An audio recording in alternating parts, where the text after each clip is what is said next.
제가 이제 어렸을 때, 제가 등치가 어렸을 때도 컸어요. 그러니까 제 아버님이 너 유도 좀 배워라. 그래서 제가 어릴 때 조금 유도 배웠습니다. 그래서 유도가 어떻게 돌아가는 것은 좀 알고 있습니다. 근데 그래서 이제 유도 시합을 이렇게 경기를 보면은 조금은 제가 이해를 합니다.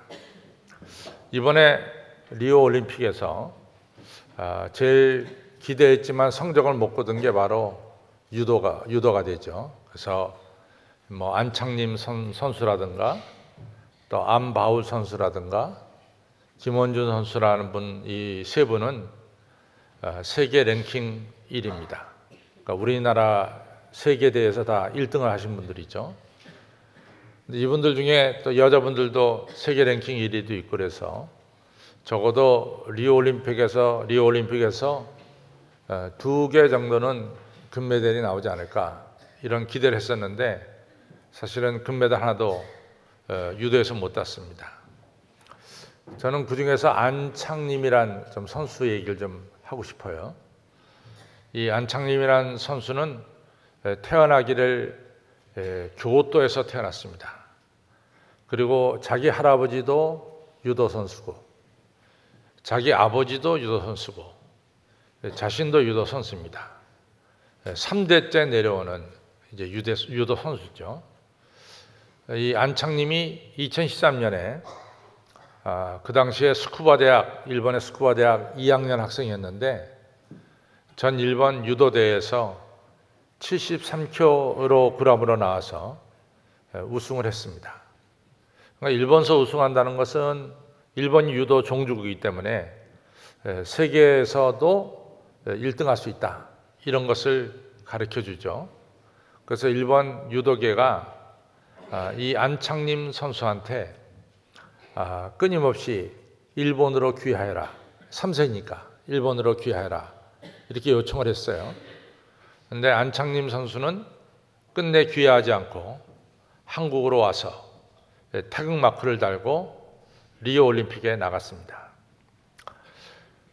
안창림은 금메달을 따서 조국 대한민국에 영광을 돌리고 또 하나는 자기와 똑같이 일본에서 이 교포로 생활하는 제일교포들에게 뭔가 희망을 주기를 원했다고 합니다.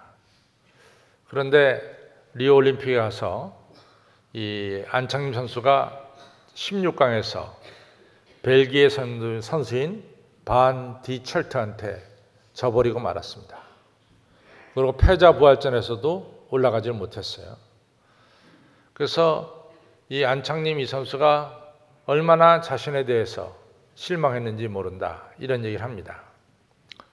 그러면서 이분이 한 얘기 중에 하나가 내가 가장 죄송스럽게 생각하는 것은 일본에 살고 있는 우리 제일교포들에게 자기가 뭔가 희망을 주지 못하고 이렇게 패배해서 실망을 안겨드려서 너무너무 죄송스럽다 이런 이야기를 했습니다.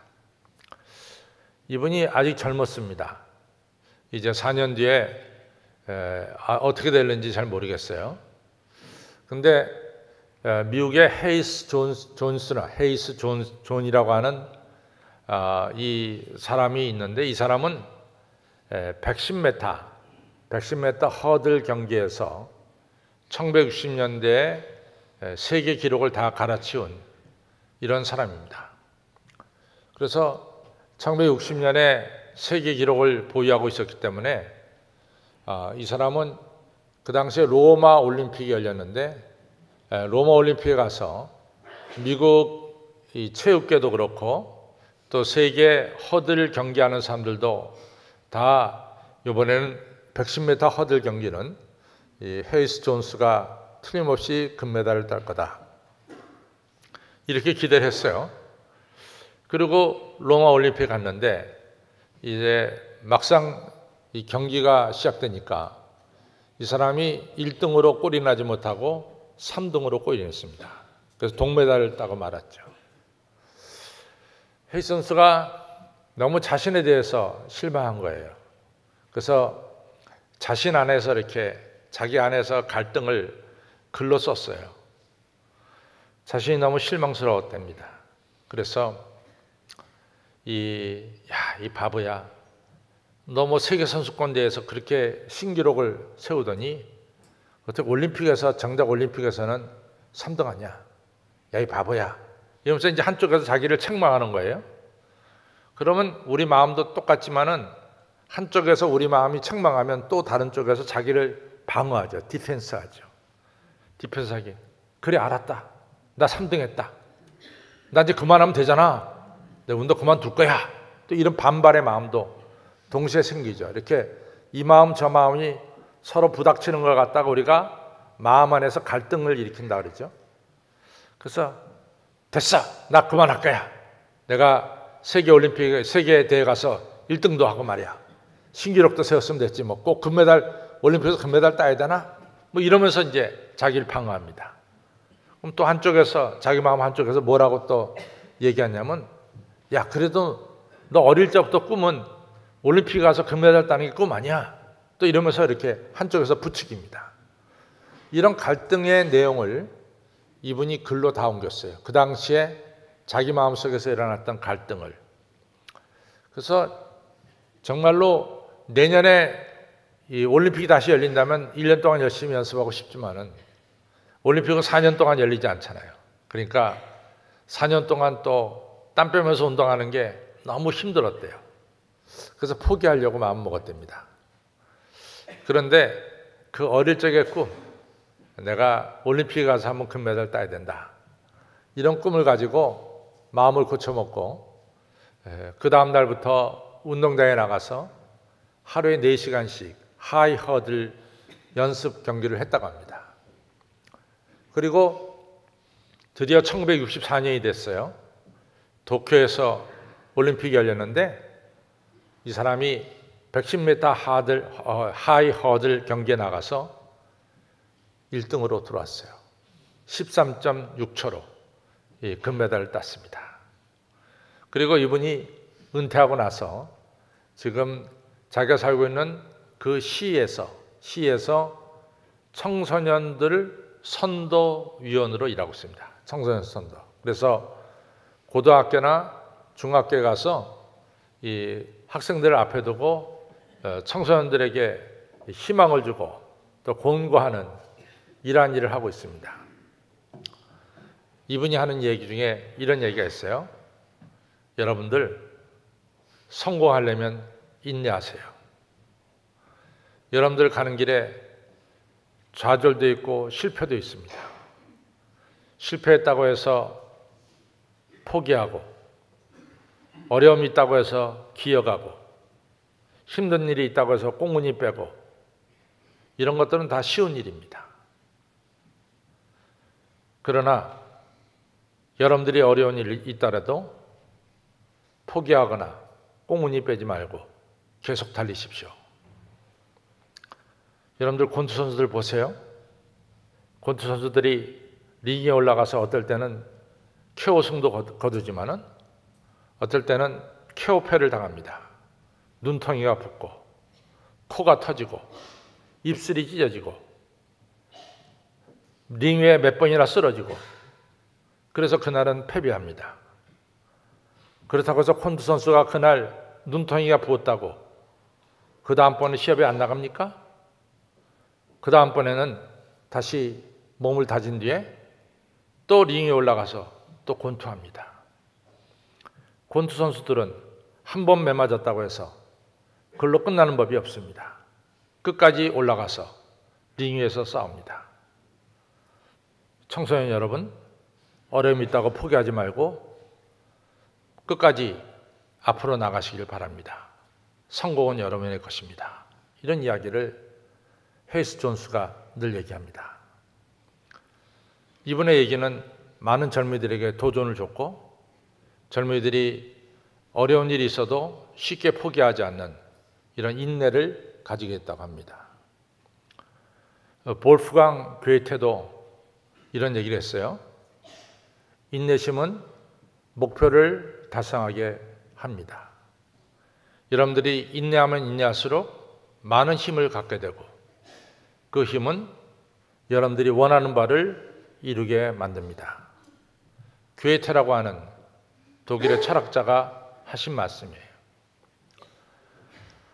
오늘 성경 말씀은 예수님의 동생 야고보가 우리들에게 하신 말씀이죠.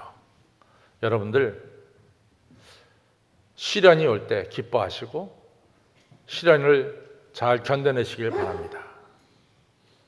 여러분들이 인내를 가지고 이같이 믿음으로 모든 시련을 이길 것 같으면은 여러분들은 부족함이 없는 보다 더 성숙하고 완전한 믿음의 사람이 될 것입니다. 이것이 오늘 야고보서 1장 2절로부터 4절이에요. 다 중요한 것은 인생의 성공은 어디 있느냐, 인생의 목표 달성은 어디 있느냐. 이 괴테도 그렇고 헤이스 존스라는 분도 그렇고 오늘 우리가 읽은 야고보라고 하는 이 사도도 그렇고 한결같이 우리에게 인내심을 가져라. 이것이 오늘 귀한 말씀입니다. 그런데 오늘 이 야고보 사도는 어떻게 하면 우리가 인내심을 갖게 되느냐? 인내심은 고통 없이는 인내심은 생기지 않는다. 이것이 결론입니다. 고통을 겪어본 사람이 인내심을 갖게 된다. 아주 중요한 말씀을 하고 있습니다. 여러분들 생전에 어려움 없이 사는 사람은 조금만 갈증이 와도 그걸 못 참아요. 그냥 당장에 물이 없어서 죽는 것처럼 난리칩니다. 그러나 인생의 고통을 겪어본 사람은 좀 갈증이 와도 그 갈증을 참고 앞을 향해 나갈 수가 있습니다. 고통을 겪어본 사람만이 인내할 줄 안다. 이런 얘기죠. 인내심은 어떻게 자라는가? 다시 말해서 고통 속에서 인내심은 자라난다. 이 말씀이 오늘 야고보 사도가 하신 말씀입니다. 587년에 이스라엘이 바벨론한테 망하죠. 587년에. 그때 예루살렘 성전이 솔로몬이 지은 예루살렘 성전이 불타버리고 맙니다. 그리고 이제 그 당시에 마지막 왕 시드기야 왕이 두 눈이 뽑힌 채로 벌거벗긴 채로 바벨론의 포로로 끌려가서 거기서 죽습니다. 그 다음부터 이스라엘이라는 나라는 독립국가가 된 적은 없습니다. 그리고 1948년 우리보다 3개월 앞서서 우리는 1948년 8월 15일 날 정부가 수립됐는데 이스라엘은 1948년 5월 14일 날 이스라엘이 독립을 선언합니다. 그래서 역사적 계산을 해보면은 무려 2500년 만에 이스라엘이라는 나라가 이 땅에 다시 세워지게 된 겁니다. 또 한 가지 놀라운 사실은 587년에 이스라엘이 망하고 나서 이스라엘의 고유의 언어인 히브리어가 사실은 사용되지 않았어요. 하나 아주 재밌는 예화가 뭐냐면은 우리가 우리 자손들에게 한글을 가르치려고 애를 쓰는데 이 이스라엘 사람들도 아마 자기 자손들에게 히브리어를 가르치려고 애를 썼겠죠. 근데 그것이 한계에 부닥쳤어요. 그래가지고 이스라엘 자손들이 자기들의 모국어 히브리어를 몰라요. 그걸 모르다 보니까 성경을 읽을 수가 없어요. 그러니까 이 포로로 끌려가고 흩어진 유대인 선생님들이 이런 얘기를 합니다. 야, 우리 아이들에게 성경 말씀을 꼭 가르쳐줘야 되겠는데 우리 아이들이 이 히브리어를 모르니 어떻게 하면 좋겠소. 그래서 주전 250년에 아프리카 북단에 있는 알렉산드리아라는 데서 히브리어로 된 성경을 헬라어 성경으로 바꿉니다. 그것이 소위 말한 70인역이에요. 오죽하면은 히브리어로 된 성경을 헬라어로 바꿨을까? 이 얘기를 뒤집어 말하면은 우리 한국 역사를 우리 자손들이 우리가 일제 밑에 있었다면은 우리 자손들이 한국말 모르니까 한국 역사를 가르쳐줘야 되겠는데 한글을 못 읽으니까 한글로 된 역사서를 일본말로 바꿔서 우리 자녀들에게 한국 역사를 가르쳤다. 그거 똑같은 얘기예요. 그처럼 히브리어는 지난 2500년 동안 쓰지 않는 언어, 사장어가 돼버리고 말았어요. 근데 놀라운 사실은 1948년 5월 14일 날 이스라엘 독립하면서 이 히브리어도 땅속에서 부활하는 역사가 일어났습니다. 히브리어, 이스라엘 사람들이 다 사용하고 있어요. 아주 재미있는 예화가 뭐냐면은 저하고 제 집사람이 1990년인가 91년에 이스라엘 처음 갔어요. 그때 이스라엘의 표지판에는 영어로 이정표가 적힌 영어로 도시 이름이 적혀 있는 게 맨 위에 올랐어요. 영어로 먼저 나옵니다. 예를 들어 부엘세바 하면은 부엘세바가 영어로 나오고 예루살렘 하면 예루살렘이 영어로 나옵니다. 그게 영어 글자가 거의 3분의 2, 이 표지판의 3분의 2를 차지하고 그 밑에 3분의 2를 히브리어로 썼어요. 히브리어로. 근데 최근에 이스라엘 다녀온 사람들이 이 놀랍게 얘기하는 것이 지금의 이스라엘의 표지판이 다 바뀌었대요. 표지판이 바뀌었는데 3분의 2가 히브리어고 영어는 아주 조그맣게 써놨대요.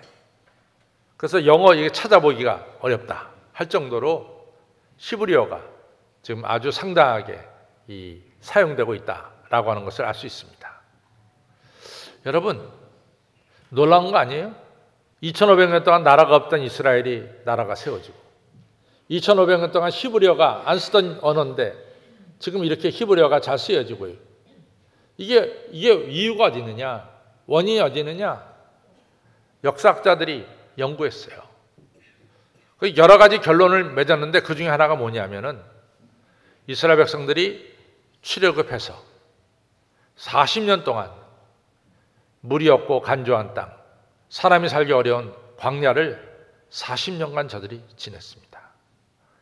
저들 조상들이 40년 동안 광야에서 고생하면서 지낸 그 고생이 2500년 만에 나라를 세우는데 큰 역할을 했다. 이런 얘기입니다. 여러분, 인내를 해본 사람들은 다시 새롭게 일어설 수 있고 성공할 수 있다라고 하는 사실을 잘 말씀해 주는 내용입니다. 저는 제가 이제 그 당시에 미국 장로교 목사였기 때문에 제가 들은 이야기 중에 하나가 1991년에 제럴드 시저라고 하는 목사님이 계십니다. 제럴드 시저. 이 목사님은 여러분들 시애틀을 많이 가는데 시애틀은 도시 이름이고 시애틀에 있는 주 이름이 워싱턴 주입니다.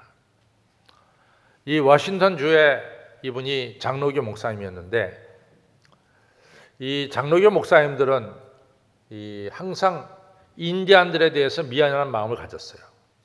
왜냐하면 자기 조상들이 미국 대륙에 들어와서 인디안들이 살고 있는 땅을 빼앗고 인디안들을 죽이고 이런 것에 대해서 지금 후대에 와서 적어도 장로교 목사님들은 대단한 미안한 마음을 가지고 있습니다. 그래서 어떻게 하면 인디안들에게 이같이 보상이라 그럴까 해줄까 노력하고 있어요.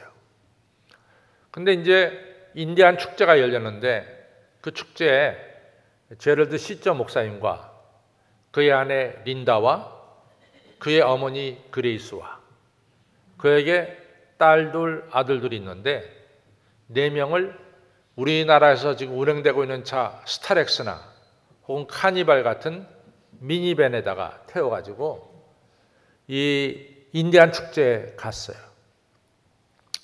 그리고 8시 반이 됐을 때 날이 어두워지고 애들이 졸려하니까 이 제럴드 시저 목사님은 이제 다시 집으로 돌아옵니다. 집으로 돌아오는 길인데 2차선이에요. 왕복 2차선입니다. 그래서 이제 한 길로 가는 길로 가는데 상대방에서 오는 차가 너무 빨리 오는 거예요. 그래서 저를 시점 목사님은 야, 저 차 뭐가 급한가? 저렇게 빨리 달릴까? 이래 생각하면서 운전하는데 커브길인데 천천히 돌아야 되는 길인데 이 상대방 차가 무서운 속도로 중앙선을 침범해서 제럴드 시점 목사님 차를 정면으로 부닥쳤습니다. 그때 상대방 차의 부인이 임신하고 있었는데 상대방 차의 부인은 그 자리에서 죽었어요. 그리고 제럴드 시점 목사님 차도 아내 린다가 그 자리에서 죽었고 자기 어머니 그레이스가 그래서 죽었고 태어난 지 얼마 안 된 너무나 아름다운 딸 다이아나가 그 자리에서 죽었어요. 시점 목사님의 7명이 타는데 3명이 죽었고 상대방 차는 2명이 타는데 1명이 죽었어요. 그 사고로. 근데 그 상대방 운전사가 술 취해서 운전해서 결과가 그렇게 된 겁니다. 제럴드 시점 목사님이 눈물이 다 빠지도록 울었어요. 제럴드 시점 목사님 하나님께 따집니다. 하나님, 이게 하나님이 예정하신 일입니까? 이 장로교 목사님들은 항상 예정론에 대해서 예민하니까 하나님, 이 하나님이 창세전부터 예정하신 겁니까? 내 아내 어머니 다이아나 죽이려고 하나님이 예정하셨습니까? 하나님 도대체 제가 지금부터 태어나서 지금까지 교회에서 자라났고 하나님 부르셔서 제가 목사 돼서 지금 교회를 섬기고 그리고 신학대학에서 가르치는 자인데 하나님 제가 뭘 그렇게 잘못했다고 하나님 나한테 무슨 큰 잘못이 있다고 하나님 어떻게 제 아내 어머니 그 예쁜 딸 다이아나를 데려갑니까? 정신없이 하나님께 따졌어요. 너무나 가슴이 아파서 가슴이 찢어질 듯이 온몸의 뼈 사이가 너무 아파서 괴로워서 견딜 수가 없습니다. 저를 시점 목사님은 자기는 세상 떠나기를 원했대요. 나 정말 죽었으면 좋겠다. 근데 자기가 죽지 못한 이유는 자기가 무슨 목사였기 때문에 죽지 못하고 자기가 무슨 신앙을 가져서 죽지 못하고 그건 아니라는 거예요. 자기가 죽지 못한 이유는 딱 하나래요. 자기가 죽으면 8살 난 우리 캐서린 어떡하지? 7살 난 데이빗 어떡하지? 차 사고로 다리가 부러진 이 2살 난 이 존은 어떡하지? 자기가 죽으면 이 세 아이를 돌볼 사람이 없다는 거예요. 그래서 자기가 차마 못 죽었대요. 정말 새 아이가 이 고아가 돼버리고 누구 손에 의해서 자라나야 되는데 누구한테 그 책임을 넘기기가 너무 자기가 이 죄책감이 있어서 못 죽었다는 거예요. 그리고 하나님께 매어달렸어요. 하나님께 막 부르짖었어요. 하나님, 이것이 하나님이 예정하신 일입니까? 그러던 어느 날 십자가에 달린 예수님이 떠올랐대요. 예수님이 하나님 향해서 엘리 엘리 라마 사박다니 나의 하나님 어찌해서 나를 버리셨나이까? 이것이 생각나더라는 거예요. 우리 예수님도 하나님께 버림받던 것이 눈에 선명하게 보이더라는 거죠. 나의 하나님 어찌하여 나를 버리셨나이까? 그렇게 십자가에 달려서 절규하는 예수님을 한참이나 쳐다보니까 글쎄 그 예수님이 하나님이시더라 그 말이에요. 십자가에 달리신 분은 하나님이시더라 그 말이죠. 하나님도 말할 수 없는 고통 속에 있다는 것을 이 제럴드 시점 목사님이 눈에 들어오기 시작했습니다. 그래서 하나님은 내 고통을 외면하시는 하나님이 아니라 내 고통을 함께 겪고 있는 하나님이심을 제럴드 시점 목사님이 눈으로 보기 시작했습니다. 그는 그 엄청난 고통을 인내하고 참고 견디면서 오늘도 교회를 섬기는 목사님으로 살아가고 있습니다. 여러분, 고통이 없는 사람에게는 인내가 없습니다. 고통을 겪어본 사람이 인내가 있습니다. 인내를 하는 사람이 성공합니다. 인내하는 사람이 믿음이 성숙해집니다. 오늘 이 얘기를 야고보가 하고 있어요. 두 번째로, 너희들 여러 가지 시험이 올 텐데 시험을 기쁘게 여겨라. 왜냐하면 시험을 통해서 우리의 믿음이 자라난다, 이런 얘기입니다. 시험은 두 군데서 오죠. 하나는 사탄으로부터도 시험을 받고, 또 하나는 하나님이 우리를 시험할 때도 있어요. 여러분들, 사탄이 예수님을 시험했잖아요. 감히. 예수님이 40일 동안 금식하고 나서 사탄이 찾아왔잖아요. 배고프지 예수? 배 많이 고플 거야. 40일이나 금식했는데 먹어야 살지. 도리 떡떡이어서 먹어봐. 예수님 시험했죠. 뭐 당신이 세상을 구원하러 온다며? 그러면 사람들이 당신의 말을 좀 들어야 되고 당신에게 집중해야 되잖아.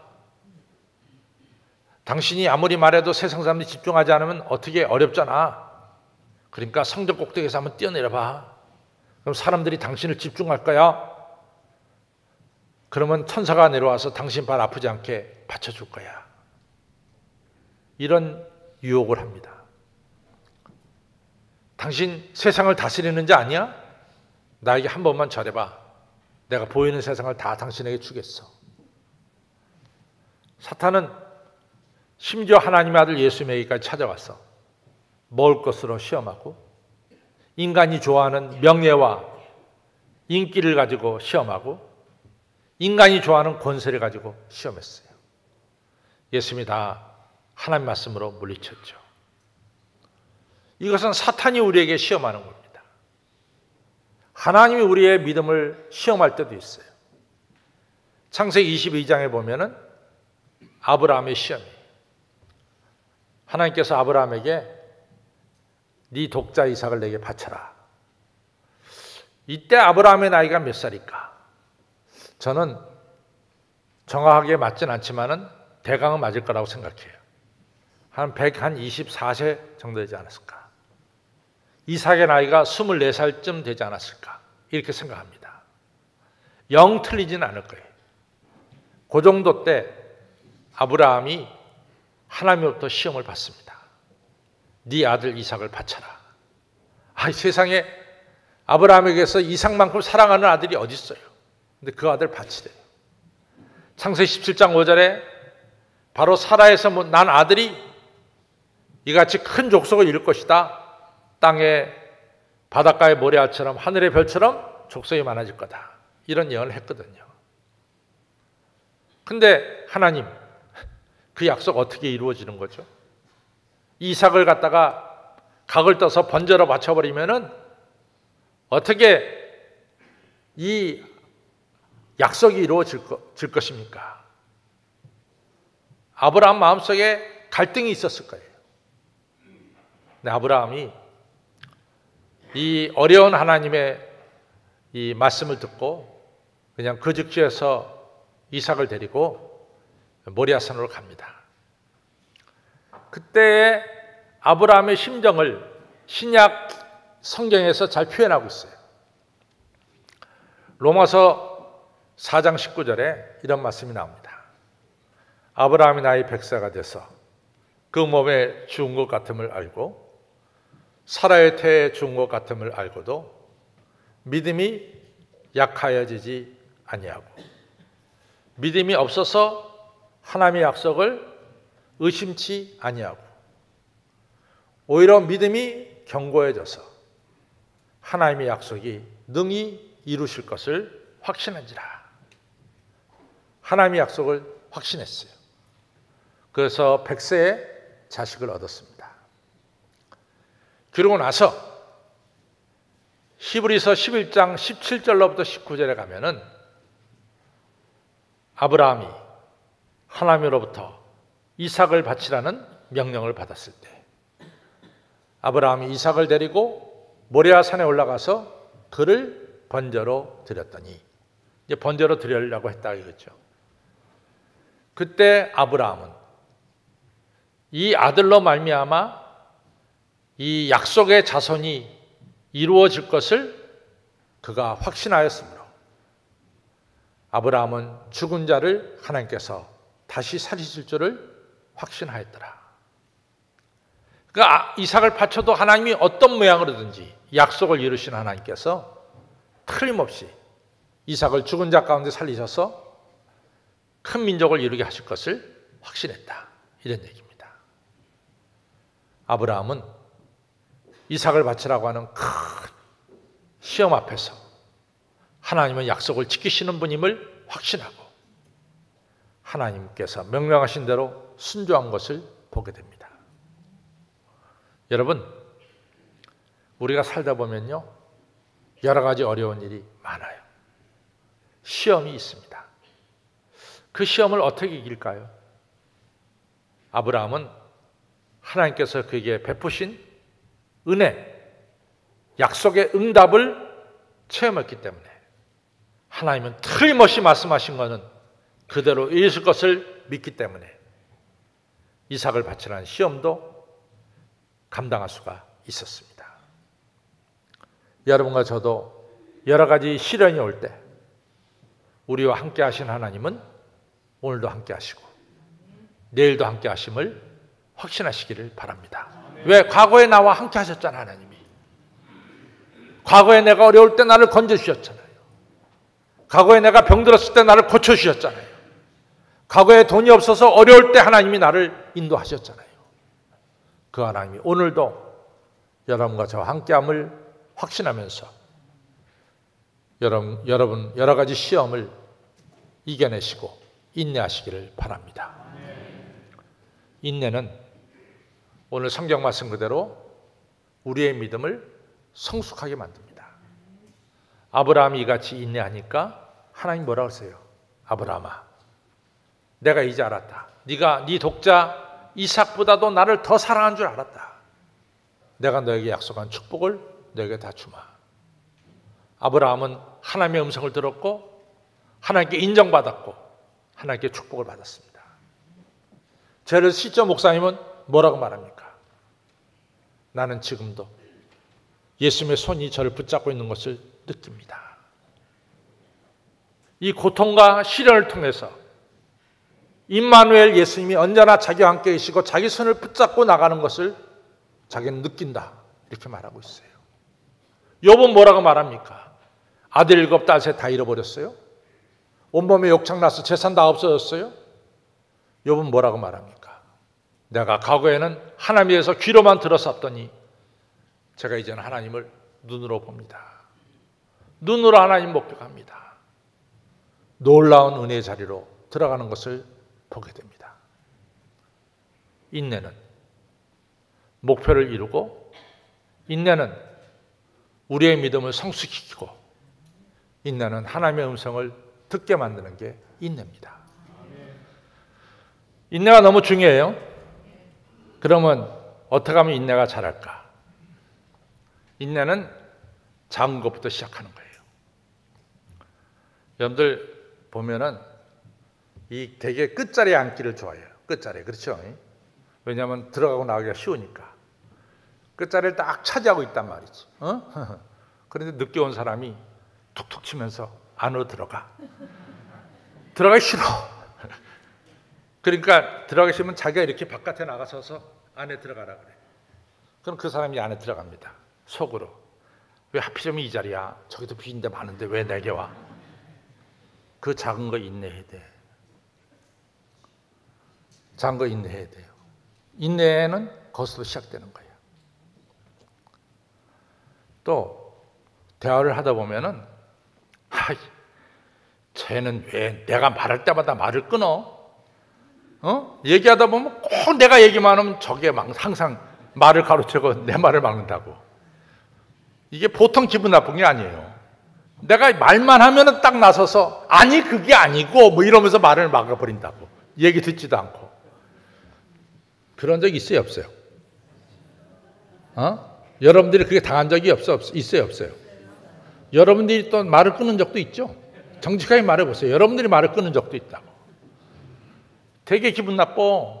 저게 무슨 나하고 원수졌나? 왜 내가 말만 하면 말을 끊어? 그것도 참아야 돼. 그게 인내의 시작이에요. 상대방이 여러분들의 말을 끊더라도 참아야 돼요.